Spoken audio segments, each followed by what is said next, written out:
Terima kasih Anda masih menyaksikan Perempuan Bicara. Saya langsung ingin tanya solusi-solusi yang akan bisa diberikan oleh masing-masing narasumber. Saya mulai dari Ibu Sri dulu tadi ya. Kan tadi ada beberapa solusi yang diberikan oleh Bu Cassandra juga kan. Soal apa saja. Tapi paling tidak misalnya contohnya kalau pelakunya di luar negeri gimana tuh Bu salah satunya? Pertama gini, kepolisian selalu punya cara untuk cara-cara yang unik ya. Apapun kami tempuh dalam rangka membujuk pelaku menampakkan dirinya. Kami punya segala macam cara seni yang kami lakukan yang tidak bisa saya ungkap, ini rahasia perusahaan dong. Betul, jadi, Bu, saya sepakat. Jadi kalaupun dia di luar negeri, kita selalu punya cara. Kecuali dia pelaku sudah sangat profesional. Jadi saya kepengen cerita tapi tidak di layar sini. Itu yang pertama. Tadi ditanyakan solusi. Saya ingin menyampaikan kepada para stakeholder. Dunia kita sudah nyata ada dua. Kita sudah menikmati bahwa dunia maya ini menjadi sarana pendidikan yang terbaik.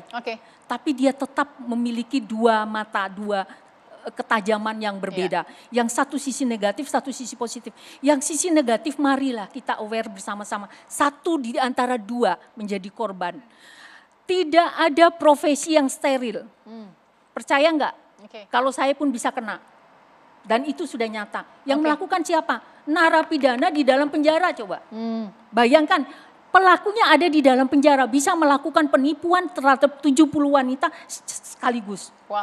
Wow. Nah itu hebat kan? Artinya jangankan luar negeri yang dalam terkungkung aja kata orang terbatasi bisa melakukan. Apalagi kena dua pasal ya Bu, punya komunikasi di dalam penjara dan melakukan penipuan.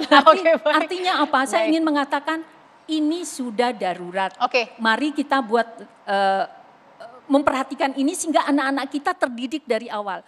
Sudah saatnya para keluarga, Bapak Ibu yang seusia kita, anak-anakku, barangkali keluarga-keluarga muda, manajemen penggunaan gadget itu sudah diajarkan dari awal. Kapan anak bermain, mengapa anak dilarang, mengapa cuma boleh Sabtu Minggu, mengapa cuma 2-3 jam, apa bahayanya barang ini. Jangan hanya mengiming-iming. Yang kedua, ketika mereka sudah kenal, banyak yang sukses mendapatkan pasangan melalui dating apps. Itu tidak kita nafikan. Artinya apa? Ketika Anda berkenal dengan seseorang, banyak cara untuk mengenali orang benar kan atau scamming ini. Cari saja di Google, cari tahu caranya. Artinya apa? Kalau Anda jadi perempuan, jangan malas mikir, jangan malas cari tahu, jangan malas mau tahu. Dan ketika Anda sudah mencurigai seseorang, speak up, angkat dia di media, buat dia malu, buat batasi dunianya dia, penjara dia secara sosial. Padahal kita tahu nih biasanya perempuan ini adalah detektif terbaik, tapi ternyata justru lebih banyak korban perempuan. Saya solusi dari Ibu Ika, silakan. Baik Mbak, kalau secara sosiologis saya melihatnya ada dua pendekatan yang yaitu personal blame approach dan system blame approach. Personal blame approach ini bahwa solusinya itu dari sisi personalnya, dari sisi orangnya tadi ya. Jadi misalnya tadi korban ini perlu mendapatkan support dari keluarga ya dengan tadi adanya perhatian, tadi mungkin sekali lagi kasih sayang ya, bukan hanya kasih sayang aja tetapi support ya, ada kohesi sosial yang dibangun gitu di dalam keluarga tersebut. Jadi dia tidak merasa sendiri seperti itu. Juga tadi perlu pengawasan gadget, tadi setuju sekali Ibu terhadap anak-anak ini. Kemudian kalau itu yang personalnya, kalau yang sistem blame approach-nya itu, jadi pendekatan sistemnya itu tentunya perlu ada regulasi ya dari tadi mungkin dari kepolisian ya, harus ada tindakan-tindakan tegas untuk menangkap para pelaku ini. Apalagi tadi ini kalau ada lintas negara ya, bagaimana solusinya kan kejadian yang bahkan di Amerika, yang di Turki ya, itu jadi mungkin perlu ada aturan atau regulasi dari pemerintah kita yang jangan sampai ini semakin banyak tadi jadi 45% ini udah terjadi di Asia Tenggara. Jadi saya pendekatan personal dan pendekatan sistem itu harus bersinergi gitu ya Mbak untuk mengatasi kasus ini. Itu kalau saya dari secara sosiologisnya Mbak. Terima kasih Bu Ika. Saya mau ke Mbak Monica supaya anak-anak yang mungkin mengalami BLA tadi, boring, lonely, dan angry ini supaya tetap waspada gimana, silakan.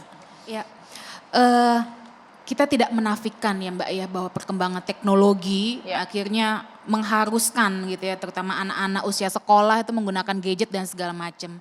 Nambahin tadi dari Bu Sri Suari sampaikan, orang tua harus mengontrol gadget anak gitu ya. Tapi anak zaman sekarang mau dikontrol Oh. gadget. Harus orang tua oke. yang punya yang punya kewenangan untuk memberikan aturan kepada anak gitu ya. Oke. Dalam tanda kutip itu juga bentuk kasih sayang sebenarnya kan. Ya.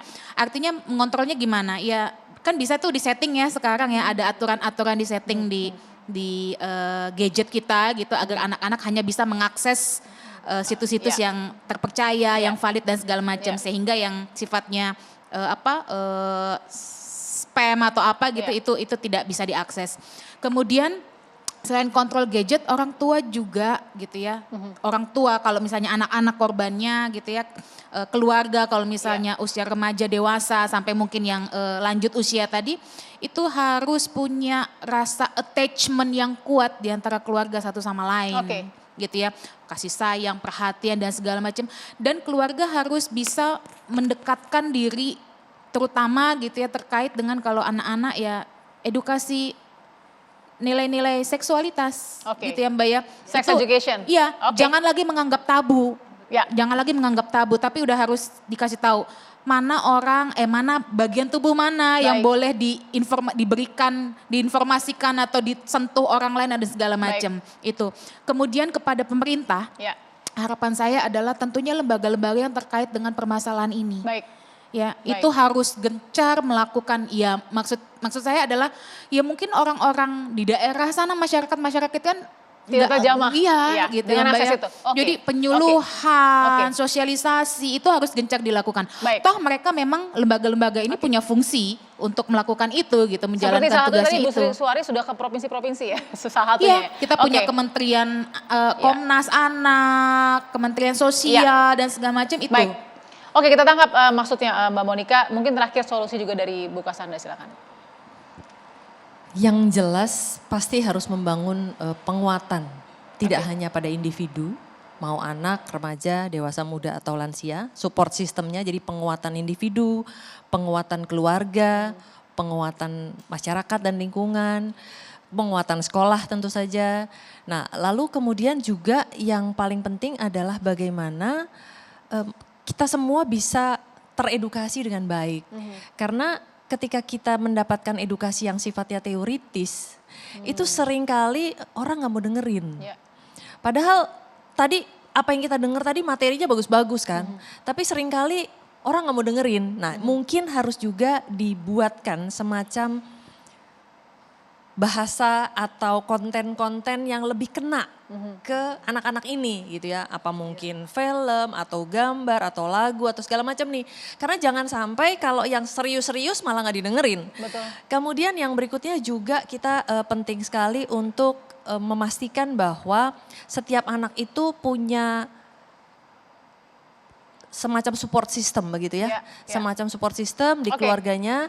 Lalu juga kalau misalnya ada tanda-tanda bahwa anak-anak ini sudah mulai tadi blast atau sudah mulai Ya. menyendiri, itu Ya. tentu harus ada security dan safety. Saya ingin menyampaikan ke beberapa waktu yang lalu, saya ingin menyambung lagi ke tadi Mbak Balkis bilang Ya. soal adanya aplikasi yang misalnya memang sengaja flexing. Nah, tentu dibutuhkan ketegasan pemerintah karena kalau kita lihat di dunia ini juga ada negara-negara tertentu yang mengendalikan betul.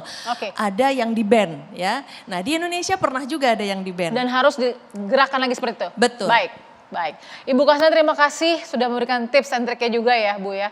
Ibu Sri Suari juga terima kasih, Mbak Monica terima kasih, Ibu Ika terima kasih sudah memberikan kepakaran masing-masing. Mudah-mudahan ini bukan hanya ditonton saja tapi dipahami dan diresapi juga oleh para orang tua. Sehat selalu, kita jumpa lagi minggu depan. Selamat menunaikan ibadah Ramadan. Sampai jumpa.